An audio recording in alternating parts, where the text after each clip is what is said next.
তো বিষয়টা হচ্ছে এরকম একটা জিনিস, কি জানেন আপনারা, একটা সময় গিয়ে যে ছেলেটা সবসময় চঞ্চল টাইপের থাকে না, সে ছেলেটাও একসময় নিশ্চুপ হয়ে যাবে। ফ্যামিলির দায়িত্ব যখন একটা ছেলের কাঁধে পড়ে, তখন তার মানে কাঁধে এত পরিমাণ বোঝা নেমে আসে, সে কখনো কল্পনাই করতে পারে না। একটা ছেলে হঠাৎ করে যখন দায়িত্ব পড়ে না ফ্যামিলির, তখনই বোঝে যে ফ্যামিলির দায়িত্বটা কেমন। আর ফ্যামিলির দায়িত্ব যে নিয়েছে সেই জানে যে দায়িত্বটা কত বড়।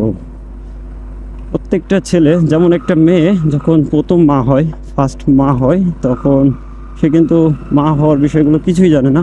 কিন্তু এমন একটা বিষয় যে দেখেন, যে যখনই সে প্রথম মা হয়, তখন তার আর কোনো কিছু শেখানো লাগে না, সে নিজে থেকেই সব কিছু শিখে যায়।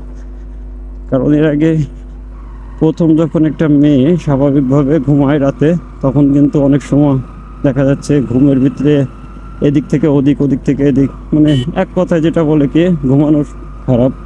তো একটা মেয়ে যখন প্রথম বাচ্চার জন্ম দেয়, তখন কিন্তু তার সব কিছু চেঞ্জ হয়ে যায়, এবং তার যে অভ্যাস, ঘুমের ভিতরে এলোমেলো হওয়া, এগুলো সবই চেঞ্জ হয়ে যায়। এটা হচ্ছে বাস্তবতা। তো ঠিক তেমনই একটা ছেলের ক্ষেত্রে হঠাৎ করে যখন তার কাঁধে পুরা ফ্যামিলির ভার চলে আসে, তো সে প্রথম কিছু বুঝে না উঠতে পারলেও দিন শেষে কিন্তু ঠিকই তার সব কিছু শিখে নিতে হয়, কীভাবে ফ্যামিলি চালাইতে হয়, দেন কীভাবে নিজের সংসার এবং দায়িত্বটাও বুঝে নিতে হয়। তো আমাদের বিষয়টা এরকম যে আমরা সব কিছুই শিখি, কেউ আগে আর কেউ পরে। তো শেখার কোনো বয়স নাই, শেখার জন্য কোনো টাইমও নাই, যে যেভাবে শিখে সে সেইভাবেই শিখবে। তো সব কথার এক কথা, প্রত্যেকটা ছেলেরই তার ফ্যামিলির দায়িত্ব নিতে হবে, আজ না হয় কাল। যে আগে থেকে বুঝে তার জীবনটা সুন্দর হয়, আর যে পরে যে বোঝে তার জীবনটা আস্তে আস্তে হেমাচিকা পরিবেশ হয়ে যায়।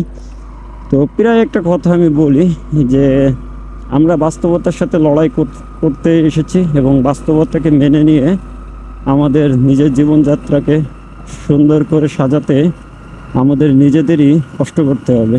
এটা হচ্ছে বাস্তব, এবং মানুষের কপাল কখন কিভাবে ঘুরে যায় কেউ বলতে পারে না। তো এই মুহূর্তে আমরা এখন বর্তমান সোনার বিল ত্যাগ করলাম, এবং এখান থেকে সোজা যাব বাসায়। বাসায় গিয়ে দোকানে বসবো। আবার দায়িত্ব বলতে একটা কথা আছে, আমার নিজের একটা দোকানও আছে, এবং সেটা নিজের দায়িত্বে চালানো লাগে। দেন সব সময় তো আর বেরোনো পড়ে না, মাঝে মধ্যে একটু অর্ধেক বের হয়ে যায়, এবং তখন আব্বুরে বসায় রেখে বেরোই। ওই কি বলবো, টুকিটাকে দু একটা ভিডিও বানানোর জন্য বললেও ভুল হবে না। কারণ ছোটোবেলার থেকে এটা আমার একটা, মানে কি বলবো, ছোটোবেলা থেকে এটা আমার একটা নেশা ছিল আর কি, এক কথায়। আর এখন তা পেশায় পরিণত হয়ে গেছে। একটা জিনিস সবসময় স্বপ্ন থাকলে স্বপ্ন সত্যি হবে, কিন্তু হয় আগে না হয় পরে।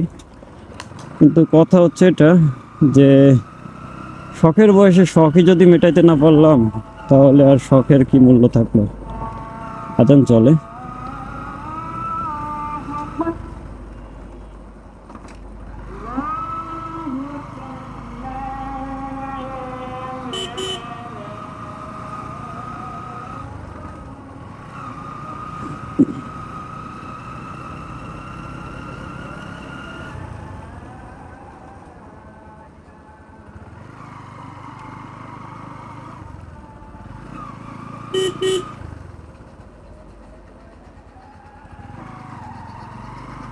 চাই না, আজকে আবার নতুন করে ফ্রেম রেট ঠিক করছি।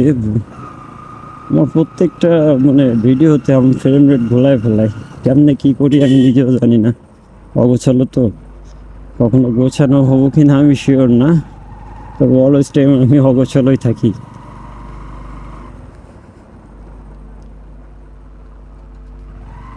তো আমরা দুর্গাপুর ইউনিয়ন পরিষদের সামনে চলে আসছি। এখানে কত স্মৃতি আছে আমাদের, এবং এই রাস্তায় একসময় ডে বাই ডে আসতাম।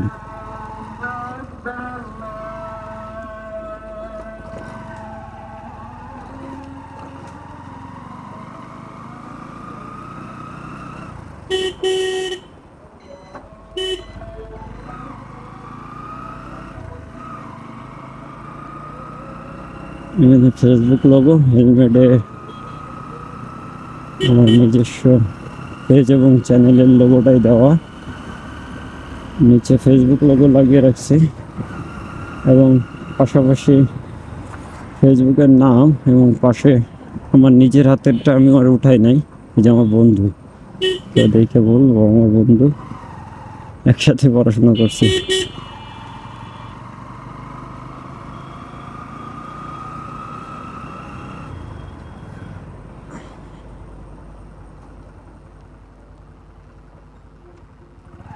স্পিড ব্রেকার,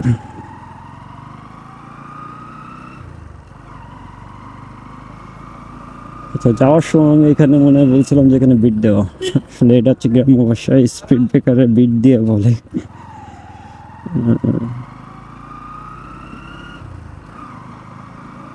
এই যে একটা বিষয় এখন এই জায়গায় প্রমাণ হয়ে গেল, এই নার সাইকেল, একজন পথচারী আর আমি বাইক, আর ওখানে হচ্ছে প্রাইভেট কার। তো কথা হচ্ছে যিনি পথচারী আছেন, পায়ে হেঁটে যান, তিনি একটা সাইকেল দেখলে হয়তো ভাবেন যে এরকম সাইকেল যদি থাকতো তাহলে আমি একটু দ্রুত পৌঁছাইতে পারতাম। এবার যে সাইকেল চালক সেভাবে যদি এরকম একটা বাইক থাকতো তাহলে হয়তো একটু ভালো হতো। আবার যার কাছে একটা বাইক আছে সে ওর থেকে আপডেট, সে চায় যদি একটা 4 চাকার প্রাইভেট কার থাকতো বা একটু দামি বাইক থাকতো এরকম টাইপের।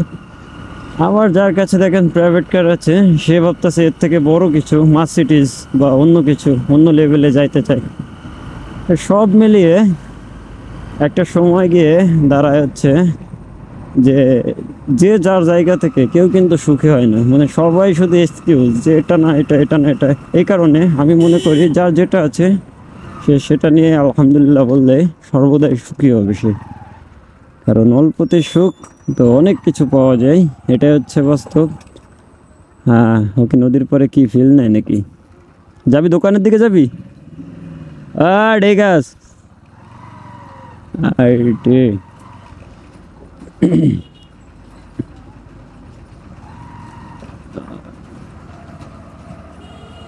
তো এই আবার মোড়ে কি লাগাই দিল, জ্যাম লেগে গেছে। ওই যে ওই মুরব্বি বাদাই দিছে জ্যামটা পুরা। এই মুরব্বি চাপায়ও না টানেও না, কি একটা অবস্থা দেন। এই যে চাচা কোনো জ্ঞান উঠছে মিয়া?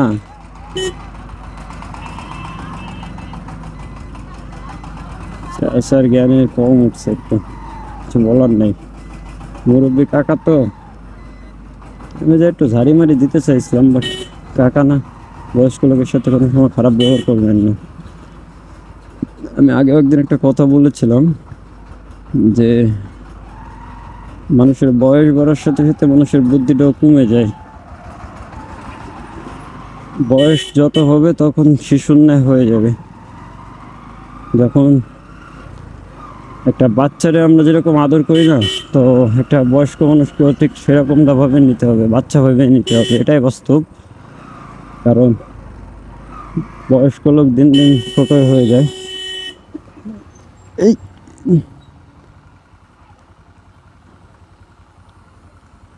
আপনি হর্ন দেন নাই, আপনি হর্ন দেন নাই আমারে।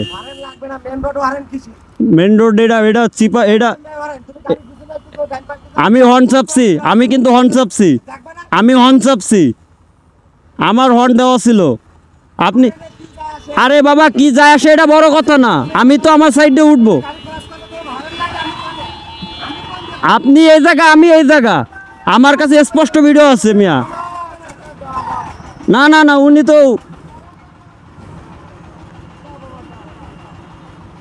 যান যান যান যান যান, বাধায়েন না।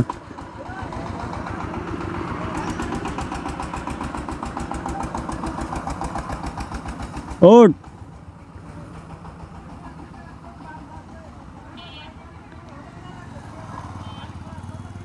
আরে মিয়া আমি কি গাড়ি ক্রস করছি নাকি?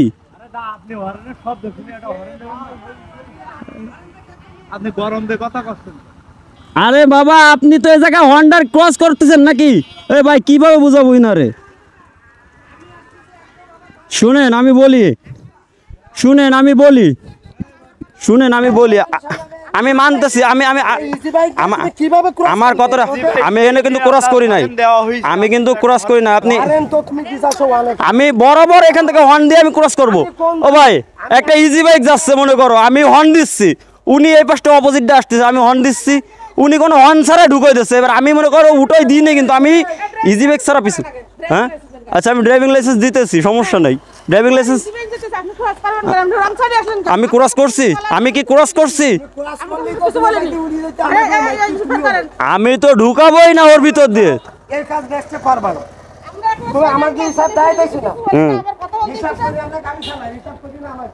আমরা তো বেহিসাবে গাড়ি চালাই তাইলে। ঝামেলা উনি আইসে বাতাসছে, ঝামেলা আমরা করতে চাইছি ওনার সাথে ভাও কথা। আরে তা আমার গাড়ি কোন জায়গা? আপনি তো আমার গাড়ি দেখলেন না, আমি কি মাঝখানে বাইরে? আপনার ইজি বাইকের বাইক দেখেছি আমি, আপনি তো ওই জায়গায় হুদায় লাগাই দিয়ে পড়ে যাচ্ছেন। মিয়া ওট ছাও ভাঙতাম এমন পাগলামি করলে। ভাবলাম ঠেকাত যাবো, ই করতে, উনি আবার এসে চিল্লায় আমার সাথে বলদের মতো।